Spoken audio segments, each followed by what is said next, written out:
Merhaba arkadaşlar, kanalıma hoş geldiniz.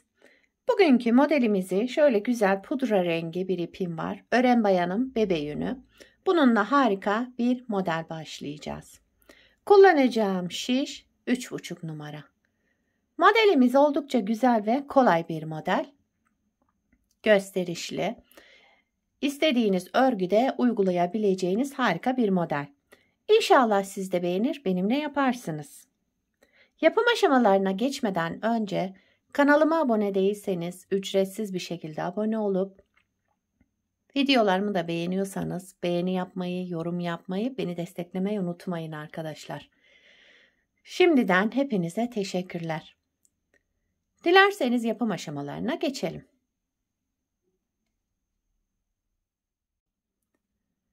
Modelimize ilmeklerimizi alarak başlayalım. Şu şekilde birinci ilmeğimi aldım. Şöyle ilmeklerimi çıkartıyorum. Bu model için ilmek sayısı 10 ve 10'un katları artı 3 ilmek ekleyeceğiz. 10, 20, 30, 40 diye devam edecek. Yapacağımız örgüye göre sonuna 3 ilmek ekleyeceğiz. Ben şöyle 2 model üzerinden anlatım yapacağım. Onun için 20 ilmek, sonuna da 3 ilmek ekleyeceğim.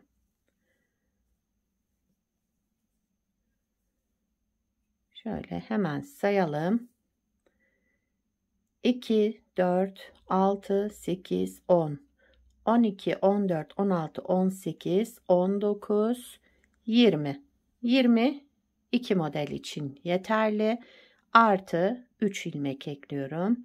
1, 2, 3. Şu anda toplamda 23 ilmeğim var şişimde. 23 ilmekle modelimi kurmaya başlayacağım. Ben şöyle lastik olarak 2 sıra haroşa yapacağım arkadaşlar. Modelimiz dilimli bir model. Şöyle 6 dilimli ve yapraklar oluşacak. Onun için şöyle 2 sıra haroşa örgü yaptıktan sonra modelimizi kurmaya başlayabiliriz. Bu şekilde devam edeceğim. Şöyle 2 sıra haroşayı tamamladım. Şimdi modelimizi kurmaya başlıyoruz. Modelin birinci sıra ön yüzündeyim. Kenar ilmeğimi örmeden aldım. Bir ilmek ters örüyorum. Kenar ilmeğinden sonra bir ters ilmek. Sıradaki 2 ilmeğimi sola doğru düz örerek kestim. Tek ilmeğe düşürdüm. Devamında 2 düz ilmek ördüm. Bakın, kesme işlemi yaptıktan sonra 2 düz ilmek ördüm. Bir doladım, bir düz ilmek ördüm. Tekrar bir doladım, artırma yaptım. 2 düz ilmek ördüm. Sıradaki 2 ilmeğimi de yerlerini değiştirerek sağa doğru kesme işlemi yapacağım şimdi. 2 ilmeğimi düz örerek sağa doğru kestim. Buraya kadar bir modeli kurmuş olduk. Şimdi aynısını tekrar edeceğim. Önce bir ters ilmek ördüm. Devamındaki 2 ilmeğimi düz örerek ikisini bir sola doğru kestim. 2 ilmek düz ördüm. 1 ilmek doladım, artırma yaptım. 1 ilmek düz ördüm. 1 ilmek artırma yaptım. 2 ilmek düz ördüm. Şimdi sağa doğru kesme işlemi yapacağım. Öndekini arkaya, arkadakini öne aldım. Çapraz yaptım ilmeklerimi. İkisini bir düz örerek sağa doğru kestim. Devamında bir ters ilmek ördüm. Bir de kenar ilmeğimi ördüm. Birinci sıra ön yüzünde bu işlemleri yaptık. İkinci sıra arka yüzüne geçtim. Kenar ilmeğimi örmeden aldım. Bir düz 9 ters ilmek. 1, 2, 3, 4, 5, 6, 7, 8, 9 ilmek ters ördüm. 1 ilmek düz ördüm. Bakın düz ilmeğimiz belli zaten. Bir düz 9 ters ilmek örerek arka yüzünde devam edelim.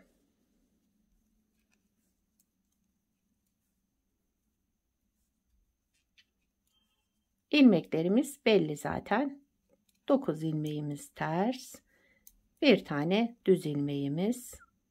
Yine düz olarak örüyorum. Kenar ilmeğimi de ördüm. Arka yüzünde bu işlemleri yaptım. Modelimizin ön yüzüne geçtik. Kenar ilmeğimi örmeden aldım. Sıradaki ilmeğim ters. Yine ters olarak ördüm. Aynı işlemi yapıyorum. Birinci sırada ne yaptıysak aynısını yapıyorum. Sıradaki 2 ilmeğimi sola doğru düz örerek kestim. Devamında 2 ilmek düz. Bakın. Bir kez artırdım. 1 düz. 1 artırdım. 2 düz. Şimdi sağa doğru kesme işlemi yapacağım. 2 ilmeğin yerini değiştiriyorum ben. Şöyle çapraz yaptım ve 2 ilmeğimi de düz örerek kestim. Bir ters ilmek. Şu birinci modelimiz. İkinciyi de aynı şekilde yapıyorum. 2 ilmeğimi sola doğru kestim. Bir düz, 2 düz. Bir doladım. Bir ilmek düz ördüm. Bir doladım. 2 ilmek düz. Devamındaki 2 ilmeğimi de yine sağa doğru kestim. Şu şekilde. Bir ters ilmek, bir de kenar ilmeğimi ördüm. Bakın dilimlerimiz oluşmaya başladı. Modelin arka yüzündeyim. Yine aynı şekilde yapacağız. Bir düz, 9 ters ilmek. Kenar ilmeğimi örmeden aldım. Bir düz ilmek, 9 ters ilmek.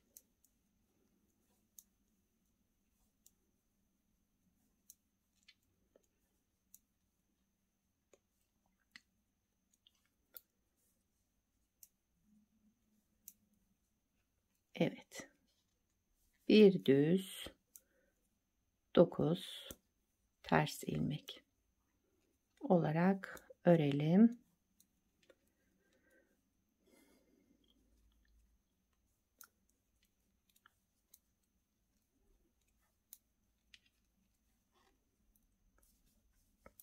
Son düz ilmeğimi de ördüm. Kenar ilmeğimi de ördüm. Arka yüzünde bu şekilde yaptım.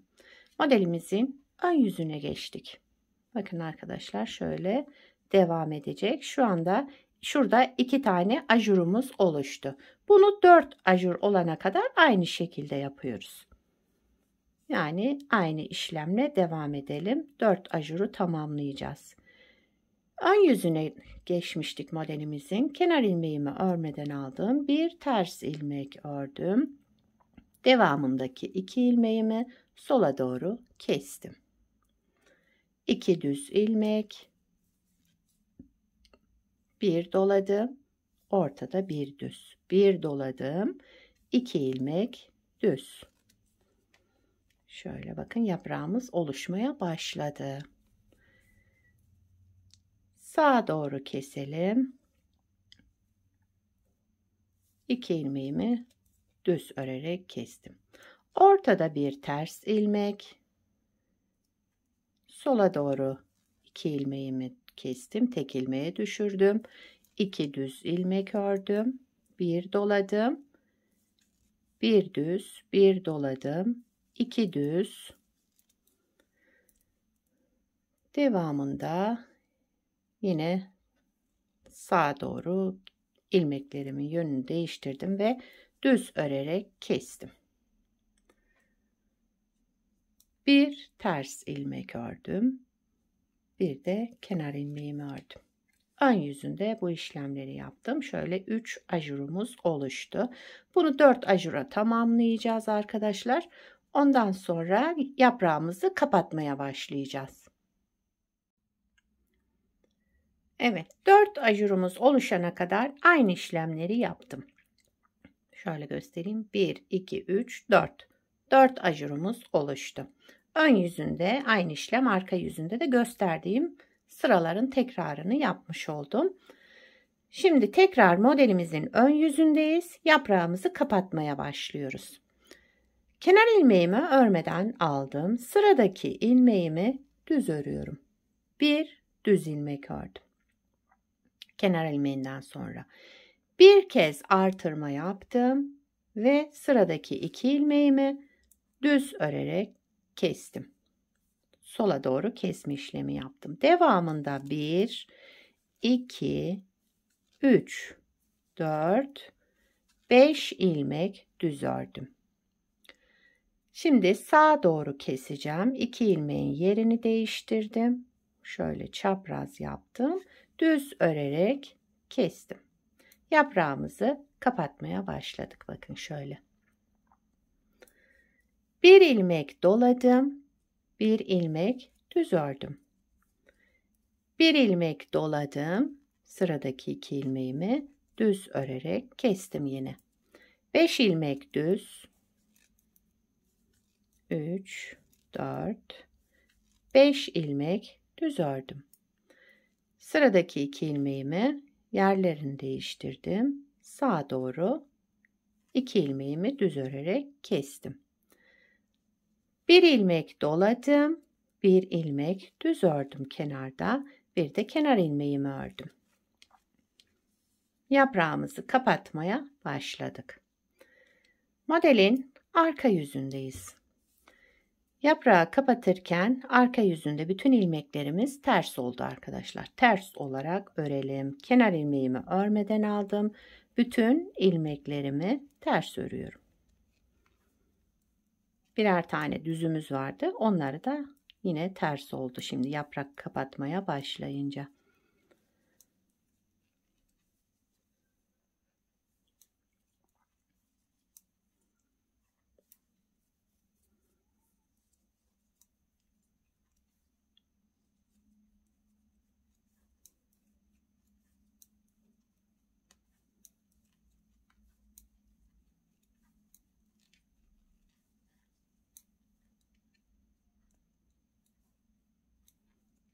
Evet, sıra sonuna geldim. Kenar ilmeğimi de ördüm. Arka yüzünde bütün ilmeklerimi ters ördüm. Ön yüzüne geçtik. Yine aynı işlemleri devam edeceğim. Yine yaprağı kapatacağız. Kenar ilmeğimi örmeden aldım. Sıradaki ilmeğimi düz ördüm. Bir düz. 2 düz. Bir önceki ajurumu da yine düz ördüm. Daha sonrasında bir doladım. Şu kesme işlemi yaptığım ilmeği bir de arkasındakini aldım. Yine sola doğru düz örerek kestim 2 ilmeğimi. 3 düz ilmek ördüm. 2, 3 düz ilmek. Daha sonrasında yine sağa doğru keseceğim. İlmeklerimin yerini değiştirdim ve düz örerek sağa doğru kestim. Bir ilmek doladım. 1, 2, 3 ilmek düz ördüm. Bir ilmek doladım. 2 ilmeğimi yine düz örerek kestim. 3 ilmek düz ördüm ortada. Şimdi sağa doğru keseceğim. 2 ilmeğimi sağa doğru çevirdim ve düz örerek kestim. Bir doladım. 1, 2 ilmek düz ördüm. Bir de kenar ilmeğimi ördüm. Ön yüzünde bu şekilde devam ettim. Şöyle göstereyim. Yaprağımız bakın kapanmaya başladı. Şimdi arka yüzünde yine bütün ilmeklerimi ters örerek devam edeceğim. Kenar ilmeğimi örmeden aldım. Bütün ilmeklerimi ters örüyorum. Şu şekilde devam edelim. Modelin ön yüzündeyiz. Kenar ilmeğimi örmeden aldım. Sıradaki 1, 2, 3 ilmeği düz ördüm. Bakın şu ajurlu yere kadar düz ördüm. Bir doladım. Şimdi yaprağın yine kapanma kısmına geldim. 2 ilmeğimi düz örerek sola doğru kestim. Ortada bir düz ilmek. Yine sağa doğru keselim şimdi. 2 ilmeğimin ben yönünü değiştiriyorum. Daha sonra ikisini bir düz örerek kesiyorum. Tek ilmeğe düşürdüm. Bir doladım. 1, 2, 3, 4, 5. 5 ilmek düz ördüm. Bir doladım. 2 ilmek kestim. Bir ilmek düz ördüm. Ortadakini tekrar sağa doğru 2 ilmeğimi kesiyorum. 2 ilmeği düz örerek kestim. Yaprağa bakın 3 ilmeği kaldı. Bir doladım. 3 ilmek düz ördüm. Kenar ilmeğimi de ördüm. Yaprağımız 3 ilmeğe düştü. Bakın kapanmaya başladı. Modelin arka yüzüne geçtik. Yine bütün ilmeklerimizi ters örerek devam ediyoruz. Kenar ilmeğimi örmeden aldım. Sıradaki bütün ilmeklerimi ters örerek devam ediyorum. Şu şekilde hepsini ters öreceğiz. Modelin ön yüzüne geçtik. Son sıramız, yaprağımızı kapatacağız şimdi. Kenar ilmeğimi örmeden aldım. Sıradaki 1, 2, 3, 4 ilmek düz ördüm. Bir doladım. Şu şekilde. Bir ilmek örmeden aldım. Şu 2 ilmeğimin yerini değiştireceğim. Önce daha sonra sağa doğru bunu kestim. Örmeden aldığım ilmeği de üzerinden geçirerek bıraktım. 3 ilmeği tek ilmeğe düşürmüş oldum burada. Bir ilmek tekrar artırma yaptım. Devamında 1, 2, 3, 4, 5, 6 ve 7 ilmek düz ördüm. Bir ilmek doladım. Bir ilmek örmeden aldım. Sağa doğru keseceğim. Önce ben ilmeklerimin yerini değiştiriyorum. Sağa doğru kestim. Örmeden aldığım ilmeği de bu ilmeğimin üzerinden geçirip bıraktım. Bir doladım, artırma yaptım. Devamında 1, 2, 3, 4 ilmek düz ördüm. Bir de kenar ilmeğimi ördüm. Yaprağımızı tamamen kapatmış olduk. Modelimizin arka yüzündeyiz. Biraz önce son sıramız demiştim ama ön yüzünde değil, arka yüzünde son sıramız. Kenar ilmeğimi örmeden aldım. Yine bütün ilmeklerimi ters örerek devam ediyorum. Modeli bir kez kurmuş olduk. Modelimiz karışık gibi görünse de yapımı oldukça kolay. Anlaşılmayan yer olursa videoyu da baştan izleyebilirsiniz. Önce ilmeklerimizi şöyle ajurlarımızı yapıyoruz. Daha sonra yapraklarımızı kapatıyoruz.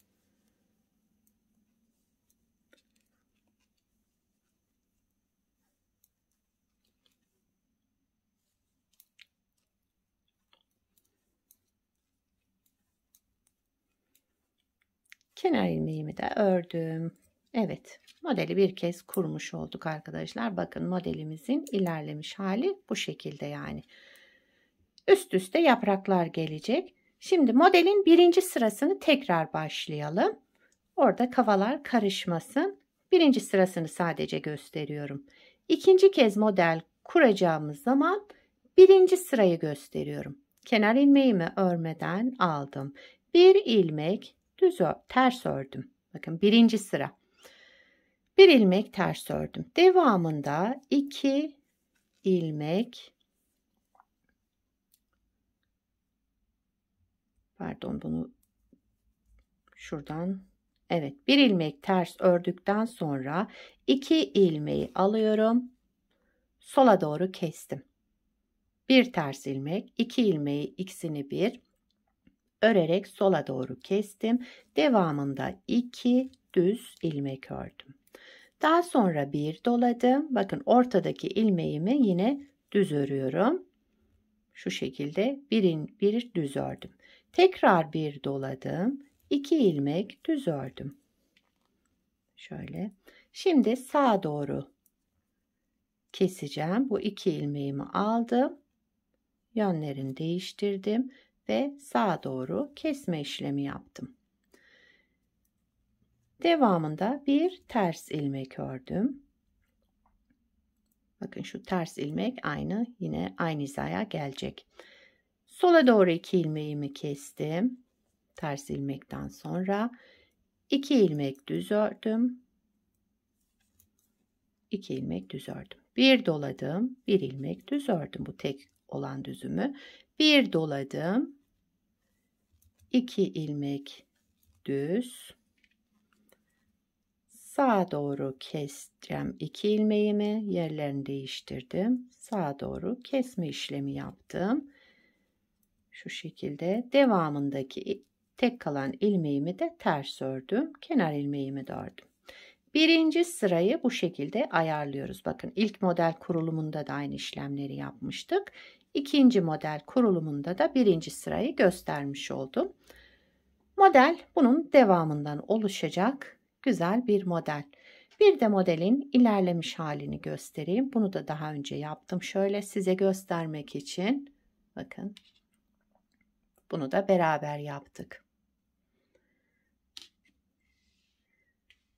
Modelimizin arka yüzü de bu şekilde. Şöyle güzel dilimli, gösterişli bir model. Yakadan başlama örgülerinizde de şöyle bir görüntü elde edebilirsiniz. Bunu yelek yapımında kullanabilirsiniz. Etol şal yapımında kullanabilirsiniz. Hırka, şöyle mevsimlik bluzlarda kullanabilirsiniz. Model oldukça güzel ve gösterişli bir model. İnşallah siz de beğenir, benimle yaparsınız. Şöyle bırakayım. Evet, sizler de nelerde kullanacaksınız onları da yorumlarda belirtirseniz sevinirim. Beni buraya kadar izlediyseniz arkadaşlar bir beğeni yapmayı, yorum yapmayı, beni desteklemeyi unutmayın.